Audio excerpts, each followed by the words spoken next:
Les deux rois vétérans se rencontrent enfin pour croiser le fer. Et Tristan ressemble de plus en plus à son paternel, ce qui vous allez bien, car perso ça va. Alors aujourd'hui, nous nous retrouvons pour parler du chapitre 77 et nous allons bien sûr avoir un petit résumé du chapitre 76 des 4 chevaliers de l'Apocalypse avec un chapitre 76 qui a pour titre Avènement et un chapitre 77 qui aura pour titre L'autorité du roi. Deux chapitres juste incroyables. Si nous enlevons les références à la nation de Taizanoui, les références deviennent trop évidentes, même si perso ça ne m'énerve pas trop. Mais nous allons en parler. Et je n'ai pas oublié ce dont je vous avais parlé sur le post que je vous avais fait, oui, l'autre jour. Nous allons parler du possible père frère de Govan et aussi de Tristan qui devient juste une copie collée de Meliodas et autres. Ouais, vous connaissez les bails. Vraiment, j'ai juste kiffé ce chapitre avec un Arthur qui montre littéralement son autorité. Mais nous allons parler. N'hésitez pas à me donner votre avis sur la vidéo et sur le chapitre en commentaire. Rejoignez le Discord pour plus discuter du manga et rejoignez mon Twitter là où je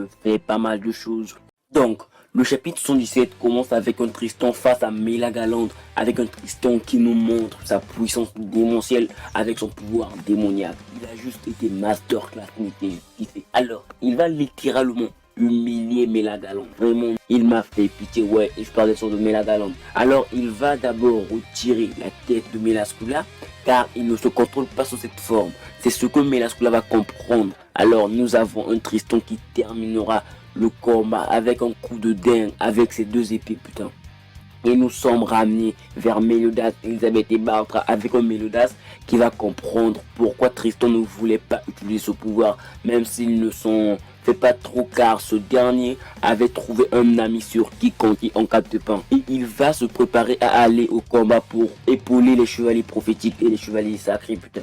Et Nakaba va utiliser le trait pour montrer que quelque chose de positif ou de négatif pouvait arriver à quelqu'un. Il va utiliser sur Meliodas, même si c'est peut-être une coïncidence, mais nous allons en parler. Alors, nous sommes ramenés au combat là où nous avons les débris du combat qui commenceront à s'élever au ciel et formeront des marches d'escalier, ce qui étonnera les chevaliers sur place. Alors, nous avons le Némésis des chevaliers prophétiques, l'ennemi juré de notre cher quatuor et du roi de Lyonesse, le roi du royaume éternel Camelot. Arthur Pendragon apparaîtra du ciel telle une divinité venue les visiter et il apparaîtra avec deux bras. Et sous son bras qui vient d'être créé, nous avons l'insigne de 4, mais nous allons parler. Et il va dire à Govan que son beau-frère ou son frère, ou encore le frère de Govan, était grave inquiet après sa fuite du royaume, bien sûr. Nous devons en reparler, car dans la version anglaise ou française, ils se sont tous basés sur le beau-frère, d'autres sur le frère de Govan. Mais en japonais, la discussion s'est faite sur le beau-frère du frère d'Arthur. Nous devons en parler. Alors, il se présente devant eux, et alors, nous avons un Perceval qui fonce sur ce dernier avec une rage de dingue. Oui, là, Perceval est en grogne et il va dire de lui rendre son papy. Et alors, il sera tout bonnement repoussé. Et Arthur va lui dire de revenir plus tard car il veut d'abord tester le fils de son ennemi juré, le prince Tristan. Alors Tristan va s'empresser de venir vers leur ennemi juré, leur némésis. Et c'est là que se terminera ce chapitre. Entrons vite dans le vif du chapitre 77. Alors, le chapitre 77 s'ouvre sur Tristan qui arrive pour attaquer Arthur, qui va considérer ce dernier comme étant une bête sanguinaire à cause de son appartenance à la tribu démoniaque. Alors il va considérer ce que va dire Arthur comme étant des absurdités. Et en voulant porter en coup à Arthur, il sera juste lui aussi tout bonnement repoussé. Vous connaissez son pouvoir, manipuler la réalité, ce genre de conneries. Vraiment, quel pouvoir exceptionnel. Et il sera gravement blessé après ce seul coup. Vraiment, quelle puissance. Alors, nous avons un Hendrickson qui sera juste étonné de voir à quel point Arthur avait changé. Et Dreyfus va se demander ce qu'il a utilisé contre Tristan. Et alors, nous avons juste un Arthur qui sortira plusieurs épées derrière lui. Référence directe à Gilgamesh dans Fight Zero. Un manga que je n'ai pas particulièrement apprécié, mais que j'ai vu, putain. Mais bon, je sais quand même le perso. Et ce qu'il a fait est une attaque qui se nomme l'autorité du roi. Référence directe au titre, bien sûr. Si vous avez cru que ce titre faisait référence à ce qu'Arthur allait faire à tout le monde ou à Mélodas. Même si j'ai aussi cru à cela, je vais juste vous dire que nous nous sommes grandement trompés, oui, car ce titre fait juste référence à l'attaque d'Arthur, autorité du roi. Et sur cette attaque, vous ne pouvez plus attaquer ce dernier, mais seuls les faibles ne pourront plus le faire. Et c'est ce qui se passera du côté de tout le monde, sur le champ de bataille bien sûr. Et ils ne pourront plus rien faire face à lui. Alors, il va leur dire de se prosterner sous l'autorité du roi. Oui, perso, je kiffe ce perso. Alors, nous sommes ramenés aux côtés des citoyens de Lyonnaise, là où nous avons Anne qui va essayer d'évacuer le plus de monde possible, car il y avait un ennemi puissant dans ce royaume, et elle va dire à ces derniers que ses amis et les chevaliers sacrés allaient s'occuper de lui. Mensonge grotesque de cette dernière, mais peut-être qu'elle croit qu'il y a encore Mélagalande sur le champ de bataille, peut-être. Alors direct, nous avons la voix d'Arthur qui réapparaîtra dans leur subconscient ou leur cerveau, je sais pas quoi.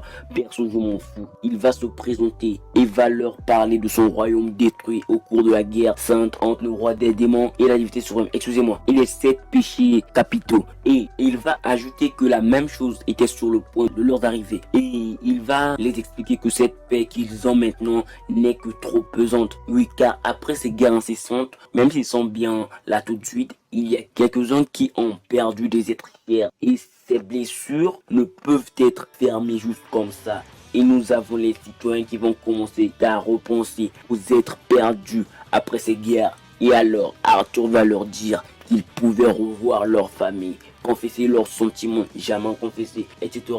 Alors, nous avons les citoyens qui s'énerveront en écoutant ce qu'il dit, car les morts ne peuvent être ramenés à la vie.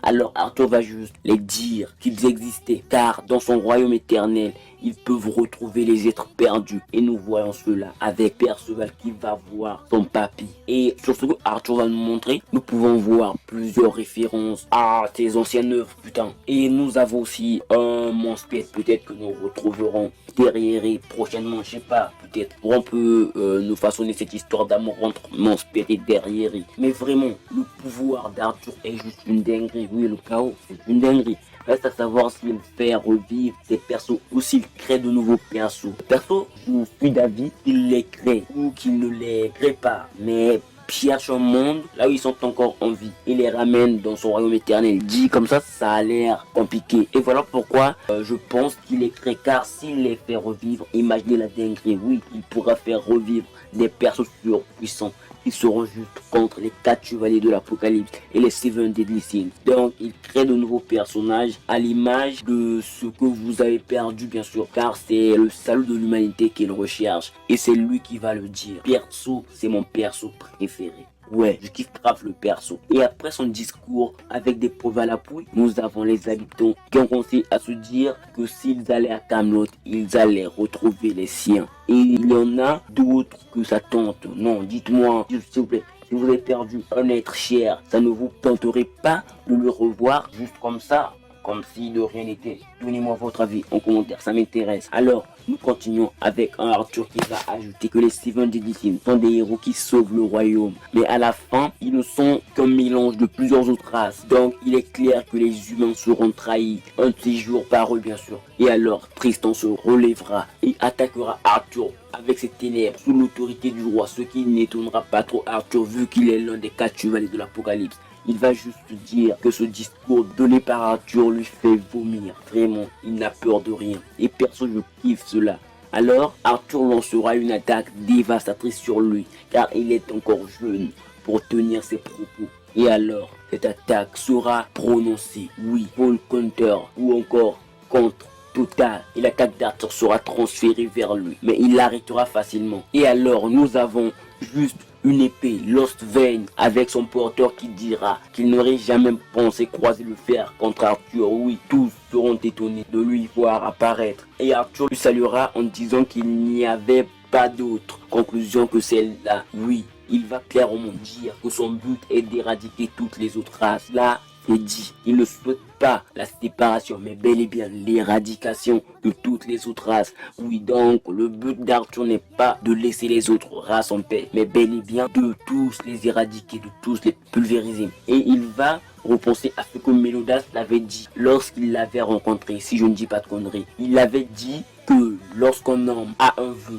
à haute volée, il se doit de le réaliser coûte que coûte. J'en ai un peu rajouté, mais je m'en fous. Mais Mélodas va juste lui rappeler qu'il n'avait pas dit que ça, oui. Si vous vous souvenez bien, il avait rajouté que s'il songe à aller du côté obscur, les Seven Deadly Sins seront là pour lui remettre dans le droit chemin. Et le chapitre se terminera avec un Mélodas qui va juste dire à ce dernier qu'il allait lui rendre ses sens perdus. Et il est vénère en disant cela. Vraiment, quel fan de chapitre de ouf. Perso, j'ai juste kiffé. Même avec les références au Nanatsu, j'ai kiffé. Alors, le premier chapitre a pour titre La prière du roi. Alors, ce titre met déjà en scène les deux rois en fait, qui croiseront le fer. Oui, perso, ce titre ne me dit presque rien. À part avoir l'un des deux rois sur le devant de la scène. Oui, si c'était la fierté des rois, là, je saurais qu'il y aura un truc de dingue avec ces deux-là. Mais non, perso, si nous parlons de fierté, alors je ne vois pas pourquoi ce serait à Arthur de briller. Perso, je me penche plus sur Mélodas, mais peut-être que ce sera encore lié à une attaque d'Arthur, oui, avec l'autorité du roi. Donc, peut-être que ce sera une technique de ce dernier qui vise à peut-être faire, je sais pas quoi, ou peut-être à déposséder une personne de ses pouvoirs magiques pendant un temps, je sais pas. Ce qui serait logique avec un Mélodas qui possède une puissance colossale, oui. C'est quasiment le second plus puissant de l'œuvre. Donc, il devra être évincé d'un moment à l'autre. Mais perso, même après tout cela, je ne crois pas que Mélodas sera évincé pour le moment. Et par Arthur, oui, je ne crois pas qu'Arthur l'évincera, mais nous allons en parler à la fin, un peu plus tard. Alors, parlons un peu de Tristan qui devient de plus en plus comme son paternel. Oui, avec sa façon de sauver sa bien-aimée. Et c'est cela qui nous a mis la puce à l'oreille. Ouais, les deux scènes sont juste pareilles. Mais perso, je ne trouve pas cela trop mal. Je m'explique.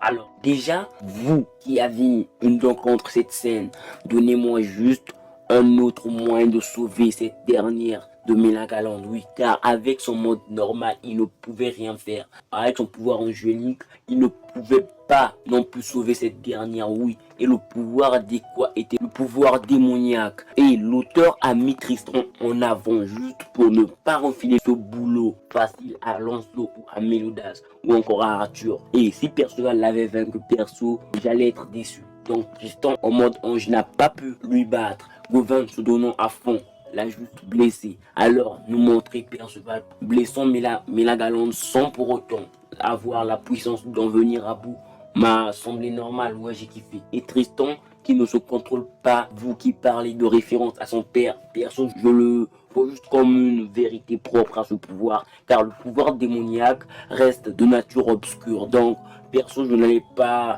kiffer si nous avons eu un Tristan qui maîtrise parfaitement ce pouvoir. Et il avait bien dit qu'il ne voulait pas l'utiliser parce qu'il ressemblait à son père sous cette forme. Et le mode sanguinaire m'a semblé normal. Mais n'oubliez pas qu'il contrôle un peu ce pouvoir. Oui, lui, il peut parler sous cette forme avec un Mélodas qui pouvait juste renifler les gens. Donc perso, c'est normal selon moi d'avoir des références à Mélodas avec le personnage de Tristan, vu qu'il reste avant tout le fils de ce dernier. Donc ne vous attendez pas à ne plus avoir des références à Mélodas et attendez-vous aussi à des références à Elisabeth, car l'auteur ne doit pas oublier les liens de sang avec ses parents. J'espère que vous avez un peu compris mon point de vue sur le perso, mais passons à des références à Nanatsu no Taizan, même si là aussi ça ne me dérange pas trop, mais un peu putain. Alors, perso, je ne vois pas l'intérêt de ne pas avoir un Mélodas venir épauler les chevaliers prophétiques. Oui, et aussi, n'oubliez pas la promesse qu'il avait faite à Arthur. Je suis sûr que l'auteur a repensé à cela avant de nous introduire Mélodas de la sorte. Donc, selon vous, là où nous avons un Tristan, rien qu'avec une seule attaque d'Arthur, même si Arthur ne l'a pas vraiment touché, c'est juste retrouvé à terre, blessé de partout, et avec son attaque arrêtée par la cape d'Arthur, vraiment, vous voulez avoir quel genre d'humiliation après cela? Un personnage qui sait juste faire repousser sans être vu? Non. Mais selon vous, tous les chevaliers de l'ancien temps doivent disparaître maintenant, là où nous avons un manga qui n'est qu'au chapitre 77 et des personnages juste trop puissant pour les 4 chevaliers de l'Apocalypse. Donc juste comme ça, ils disparaissent, basta. Ce n'est pas normal. Perso, je suis sûr que l'auteur trouvera un moyen de retirer les anciens, car lorsque nous aurons l'apparition de Ban, attendez-vous à des références à Nanatsu. Et aussi lorsque nous aurons l'apparition de King et Diane, attendez-vous aussi à des références. Donc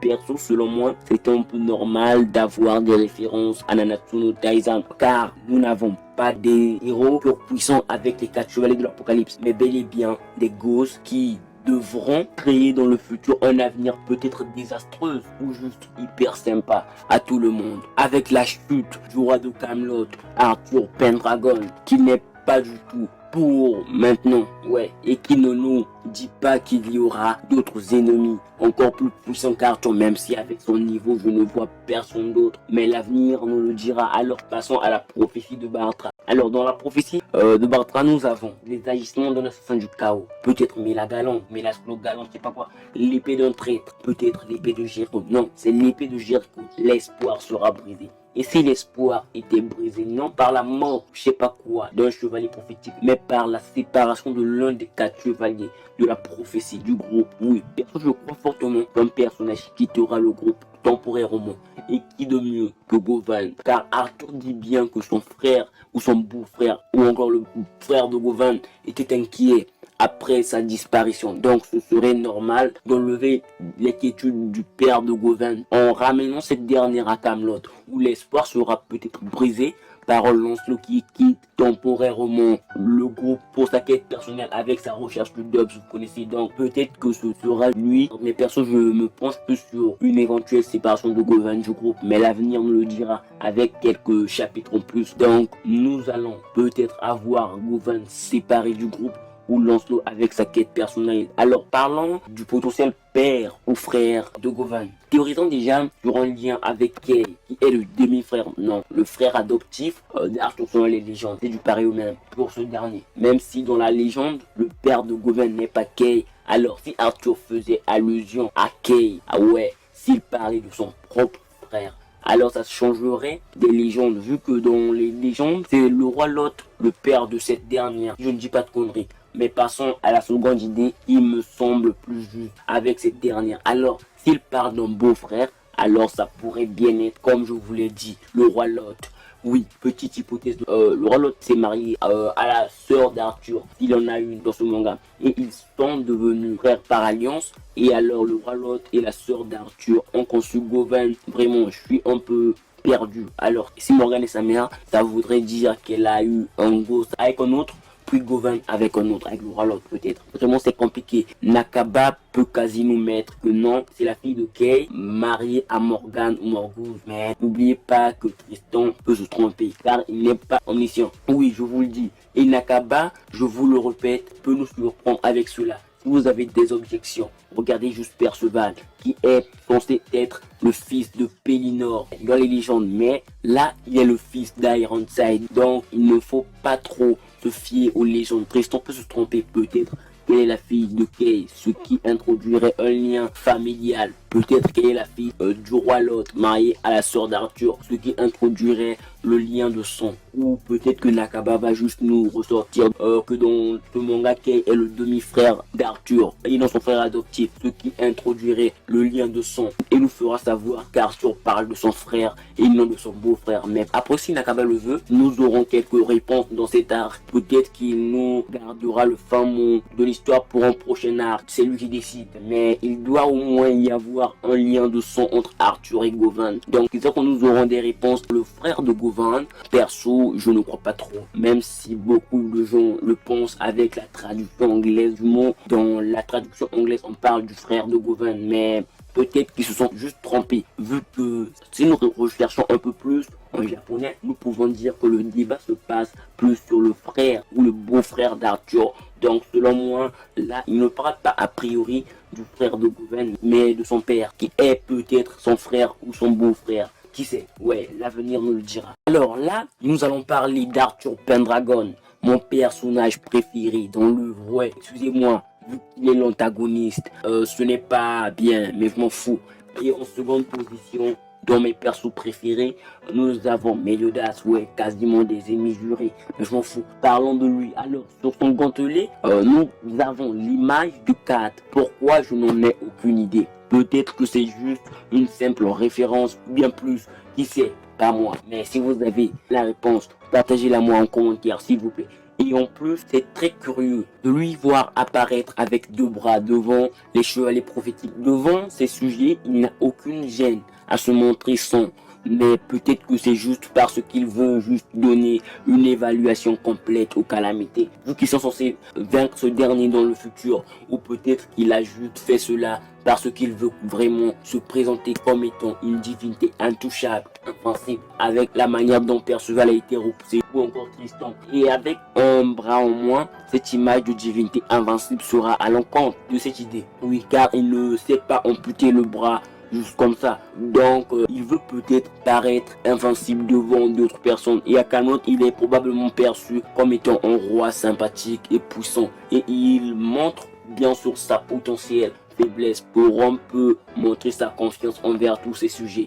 Mais n'oubliez pas, s'il vous plaît, que ça ne reste que des spéculations. Donc, ce n'est peut-être pas à cause de cela. Même si ce que je viens de vous dire montre un peu pourquoi il est apparu avec deux bras. Mais si vous avez d'autres idées, parlons de cela en commentaire.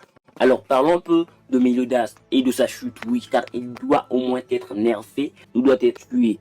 Et les autres aussi, ou encore peut-être que nous aurons juste les chevaliers de Camelot qui deviendront surpuissants. Mais parlons de ce dernier. Déjà, là, il n'est dit en aucun cas que Meliodas devra se battre contre Arthur. Oui, peut-être que tout cela, avec une petite bataille pas trop brûlante, se terminera avec une discussion, mais parlons de la chute de Meliodas. Alors, perso, selon moi, Arthur ne nerfera pas Meliodas ou ne tuera pas ce dernier. Mais peut-être que si, vu que le pouvoir de Meliodas, peut-être s'il n'aimait pas complètement, oui, avec les druides qui avaient scellé une partie, peut-être non, une grande partie du pouvoir de ce dernier, oui, mais je dis qu'Arthur ne pourra pas nerfer ce dernier, car avoir un Meliodas qui clame en ce moment sera, selon moi, incohérent. Alors, selon moi, Meliodas sera nerfé pas par Arthur, mais par Merlin. Avec ses recherches, je suis sûr qu'elle pourra enlever le pouvoir de Meliodas, mais dans un futur lointain. Car laisser en Meliodas ainsi avec cette puissance sera juste du gâchis. Car les calamités ne seront pas mis en avant, mais bel et bien les Seven Deadly Sins. Mais peut-être que ce dernier sera juste enfermé, ce qui donnera aux calamités plus de motifs de vaincre Arthur Pendragon. Même si la mort de Meliodas serait déjà en soi un élément plus important pour pouvoir donner une haine juste trop énorme envers Arthur. Mais perso, je veux revoir le Dark Perceval contre Arthur, oui, car là Arthur s'en fout de Perceval, donc montrer la puissance de ce dernier avec son mode désespoir serait juste hyper cool, vu que nous avons déjà en soi un désespoir énorme du côté des civils avec les révélations d'Arthur sur son monde, en les rappelant les êtres morts par le passé, même si là je crois que l'auteur ne va pas nous le montrer avec l'apparition de Meliodas, même si selon moi ça aurait été juste hyper cool de voir un Perceval ainsi avant l'arrivée de Meliodas, ouais, car nous avons eu Tristan qui nous dévoile sa puissance en mode démon, et une Govan qui nous montre